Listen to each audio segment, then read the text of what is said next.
Hello friends, कैसे हो सारे। मैं विक्रम और हर रोज़ की तरह आज फिर आपके साथ एक नए टॉपिक में जो हमारा है आज का कोशिका की संरचना, जो जीव विज्ञान का एक बहुत इंपॉर्टेंट टॉपिक है। तो इसके कुछ इंपॉर्टेंट जो क्वेश्चन हैं उनके बारे में हम डिस्कस करेंगे। यहाँ पर आपको क्वेश्चन जो है गाइस हिंदी और इंग्लिश दोनों में मिलेंगे, ताकि कोई भी एक लैंग्वेज वाले स्टूडेंट को प्रॉब्लम ना हो। तो स्टार्ट करते हैं। क्वेश्चन फर्स्ट है, कोशिका भित्ति में मुख्य घटक हैं। तो ऑप्शन है ग्लूकोज, सेल्यूलोज, एक्टिन या लिग्निन। तो the main component in the cell wall. तो ऑप्शन जो है हमारे पास ग्लूकोज, सेल्यूलोज, एक्टिन या लिग्निन। तो ये रहेगा गाइस सेल्यूलोज। जो कोशिका भित्ति जो बनी होती है मुख्य रूप से उसका घटक जो होता है सेल्यूलोज होता है। तो इम्पोर्टेंट है ये। नेक्स्ट हम बात करें कि सेकंड क्वेश्चन कि निम्नलिखित में से किसे सुसाइड बैग या आत्महत्या की थैली कहा जाता है। यानी ऐसा कौन सा कोशिकांग है या कोशिका का कौन सा भाग है जिसे आत्महत्या की थैली कहा जाता है। ऑप्शन है ग्लाजी बॉडी, लाइसोसोम, वेल्यूल या पेरोक्सिसोम। तो which of the following is called suicide bag. तो आंसर रहेगा हमारा लाइसोसोम।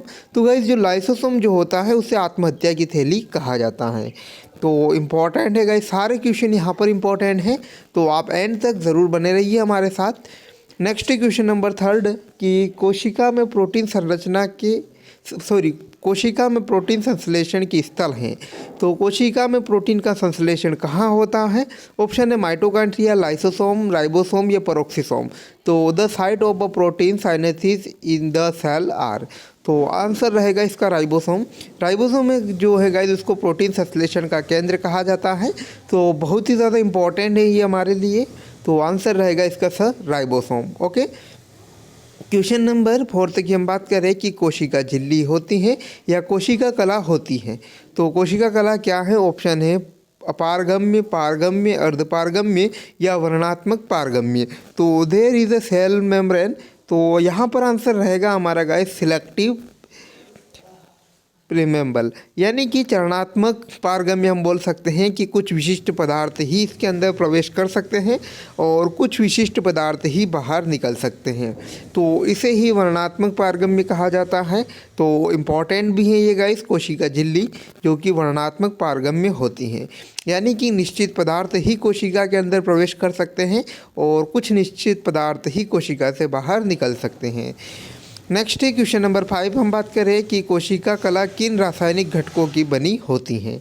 ऑप्शन जो है प्रोटीन, लिपिड, लाइपोप्रोटीन या कार्बोहाइड्रेट।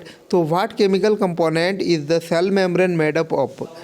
तो आंसर रहेगा यहाँ पर ऑप्शन है प्रोटीन, लिपिड, लाइपोप्रोटीन या कार्बोहाइड्रेट। तो इसमें मुख्य रूप से हमारा आंसर रहेगा सर लाइपोप्रोटीन। तो गाइस जो सेल मेम्ब्रेन होती है मुख्य रूप से जो होता है लाइपोप्रोटीन की बनी होती है। तो सर यहाँ पर आंसर रहेगा हमारा। नेक्स्ट है क्वेश्चन नंबर 6। हम देखें कि सेंट्रियोल उपस्थित होते हैं। तो सेंट्रियोल जो कि कोशिका विभाजन में महत्वपूर्ण भूमिका निभाते हैं, किसमें मुख्य रूप से उपस्थित होते हैं। केवल जंतु कोशिकाओं में, केवल वनस्पति कोशिकाओं में, सभी जंतु कोशिकाओं एवं निम्न श्रेणी की वनस्पति कोशिकाओं में, सभी जंतु एवं वनस्पति कोशिकाओं में। तो आंसर है इसका कि सभी जंतु कोशिकाएं और निम्न श्रेणी की वनस्पति कोशिकाओं में। तो centriole are present in all animal cell and lower grade plant cell. तो इम्पॉर्टेंट है गाइस क्वेश्चन। नेक्स्ट हम बात करें क्वेश्चन नंबर 7। तो ये है हमारा वनस्पति कोशिकाओं में प्रकाश संश्लेषण की क्रिया होती है। यानी कि गाइस जो पादप कोशिकाएं होती हैं उनमें प्रकाश संश्लेषण की क्रिया किसके माध्यम से होती हैं। जो ऑप्शन है ल्यूकोप्लास्ट, क्लोरोप्लास्ट, क्रोमोप्लास्ट या टोनोप्लास्ट। तो for the process of photosynthesis in plant cell. तो आंसर रहेगा इसका क्लोरोप्लास्ट। क्लोरोप्लास्ट जिसे हम पर्णहरिम या हरितलवक भी कहते हैं। तो उसमें मुख्य रूप से जो पौधे होते हैं उनमें प्रकाश संश्लेषण की क्रिया कंप्लीट होती हैं। नेक्स्ट हम बात करें क्वेश्चन नंबर 8। तो ये है हमारा कोशिका की विभिन्न गतिविधियों का नियंत्रण किसके माध्यम से होता है। ऑप्शन अगर हम देखें तो ऑप्शन है केंद्रक, प्लेसलिस्ट, माइटोकॉन्ड्रिया या कोशिका कला। तो various activity of the cell are controlled by. तो इसका रहेगा न्यूक्लियस, यानी कि केंद्रक के माध्यम से जो समस्त कोशिकाएं होती हैं उसकी गतिविधियों का नियंत्रण होता है। तो आंसर रहेगा हमारा न्यूक्लियस या केंद्रक। नेक्स्ट हम बात करें क्वेश्चन नंबर 9 की अगर तो कोशिका भित्ति का प्रमुख कार्य होता है। तो गाइस जो सेल वॉल होती हैं उसका मुख्य रूप से कार्य क्या होता है। तो ऑप्शन जो है कोशिका के आवरण के रूप में, या कोशिका की दृढ़ता, आकार, सुरक्षा, लचीलापन प्रदान करना, या सक्रिय अभिगमन, या कोशिका वृद्धि को रोकना। तो the main function of the cell wall is, तो ये रहेगा providing firmness, shape, protection and flexibility to the cell, यानी कि कोशिका जो है उसको दृढ़ता, एक निश्चित आकार, सुरक्षा और लचीलापन प्रदान करना, ये मुख्य रूप से सेल जो वॉल होती है उसका मेन फंक्शन होता है। क्वेश्चन नंबर 10 हम देखें तो 70S प्रकार के राइबोसोम किस में पाए जाते हैं।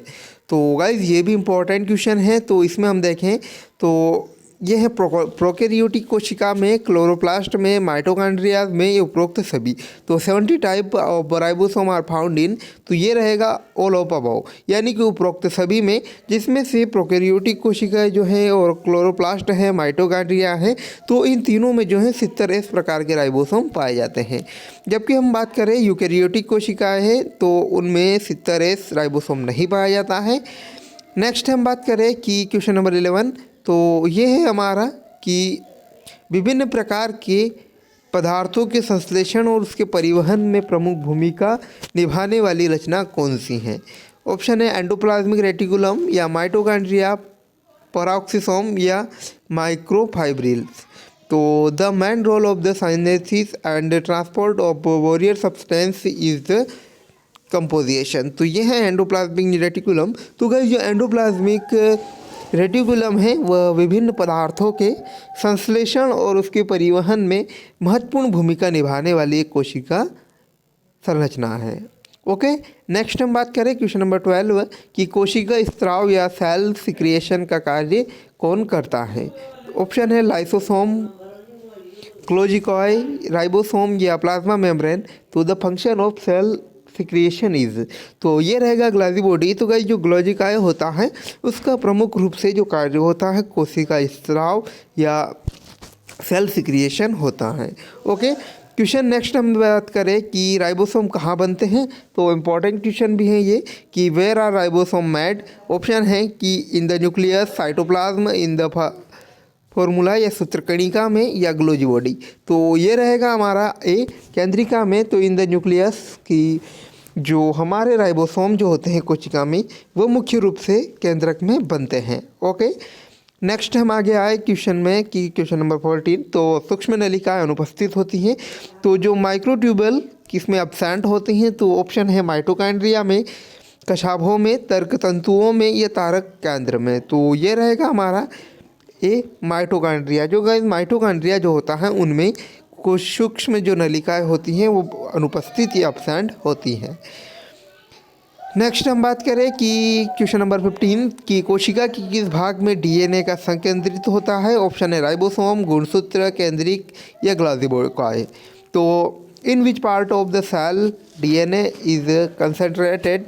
तो ये रहेगा हमारा क्रोमोसोम या गुणसूत्र जो होते हैं गाइस उनमें डीएनए मुख्य रूप से पाया जाता है। तो गुणसूत्र जो कि केंद्र के अंदर पाया जाता है, और गुणसूत्र के ऊपर जीन्स पाए जाते हैं। तो वो जीन्स जो है कि डीएनए के बने होते हैं।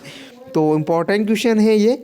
नेक्स्ट हम बात करें माइटोकॉन्ड्रिया महत्वपूर्ण भूमिका निभाते हैं कोशिका उपापचय में, या पुनरुद्भवन में, अंतरकोशिकीय पाचन में, या प्रोटीन संश्लेषण में। तो mitochondria play an important role. तो ये रहेगा हमारा इन सेल्यूलर मेटाबॉलिज्म, यानी कि कोशिका उपापचय जो कि माइटोकॉन्ड्रिया का प्रमुख कार्य है। और इसी कारण कोशिका का पावर हाउस या जो माइटोकॉन्ड्रिया को कहा जाता है, क्योंकि ये कोशिका का उपापचयन करता है। नेक्स्ट हम बात करें निम्नलिखित में से एक डीएनए अनुपस्थित होता है। तो डीएनए जो है किस में अनुपस्थित होता है। ऑप्शन जो है हरित लवक में, केंद्रक में, पेरोक्सिसोम में, या गुणसूत्र में। तो in the one DNA is absent. तो ये रहेगा गाइस कि डीएनए जो है कि किस में अनुपस्थित होता है। तो इसका आंसर रहेगा हमारा कि स। तो परोक्सिसोम में जो है गाइस कि जो डीएनए होता है वो एब्सेंट होता है, तो इसलिए इम्पोर्टेंट भी बनता है क्वेश्चन। जबकि हम बात करें तीन और, तो हरित लवक, केंद्रक और गुणसूत्र जो होते हैं उनमें डीएनए पाया जाता है। ओके, नेक्स्ट हम बात करें कि हमारा अगला क्वेश्चन क्या है कि क्वेश्चन नंबर 80। तो ये है कि पौधों की कोशिका भित्ति सेलुलोज की बनी होती है, जो एक प्रकार का होता है। एक लिपिड होता है, या एक प्रोटीन होता है, या एक पॉलीसेकेराइड होता है, या एक एमिनो एसिड होता है। बहुत इजी क्वेश्चन है गाइस ये कि the cell wall of a plant is a made up of cellulose with. तो ये रहेगा इज अ पॉलीसेकेराइड, यानी कि गाइस जो सेल्यूलोज होता है एक पॉलीसेकेराइड है। तो पॉलीसेकेराइड मुख्य रूप से कार्बोहाइड्रेट है। तो इम्पॉर्टेंट भी है ये कि जो कोशिका भित्ति होती है मुख्य रूप से कार्बोहाइड्रेट की बनी होती है, और जो कार्बोहाइड्रेट का पॉलीसेकेराइड होता है उसमें का मुख्य रूप से सेलुलोज बना होता है। ओके, नेक्स्ट है ग्रेना किस कोशिकांग का एक भाग है? ऑप्शन है माइटोकॉन्ड्रिया, हरित लवक, एल्यूरोन ग्रैन या स्टार्च ग्रैन। तो ये रहेगा गाइस हमारे पास जो ग्रेना मुख्य रूप से क्वेश्चन है हमारा कि ग्रेना मुख्य रूप से भाग हैं। तो इसका जो आंसर रहेगा कि ब हमारे पास आंसर है हरित लवक। तो ग्रेना जो मुख्य रूप से एक हरित लवक का एक भाग है, जिसे हम पर्णहरिम बोल सकते हैं या फिर क्लोरोफिल बोल सकते हैं। तो ग्रेना जो है मुख्य रूप से हरित लवक का एक भाग है। ओके, नेक्स्ट हम बात करें सेकंड लास्ट क्वेश्चन हमारा, किस कोशिकांग में कोशिका रस पाया जाता है? ऑप्शन है न्यूक्लियोस, हरित लवक, वैक्यूओल या ग्लोजिकॉय। तो ये है हमारे पास कि हरित लवक में जो है कि गाइस कोशिका रस पाया जाता है। तो इम्पॉर्टेंट भी है ये। इसके बाद नेक्स्ट हम बात करें अंतिम क्वेश्चन हमारा कि किसे कोशिका का पावर हाउस कहा जाता है? Which of the following is called energy house? Protein, mitochondria, lysosome या कैरियोलिम्फ। तो ये रहेगा माइटोकॉन्ड्रिया। तो गाइस जो माइटोकॉन्ड्रिया होता है उससे कोशिका का पावर हाउस या कोशिका का ऊर्जा ग्रह भी कहा जाता है। तो इम्पॉर्टेंट है ये कि which of the following is the called energy house. तो ये रहेगा हमारा बी माइटोकॉन्ड्रिया। तो आज के वीडियो में गाइस इतने ही, और मिलते हैं नई वीडियोस के साथ। तब तक धन्यवाद, और आप चैनल को सब्सक्राइब कर लो ताकि कोई भी नई वीडियोस रहे तो उसे आप मिस न कर पाएँ। Thanks for watching guys.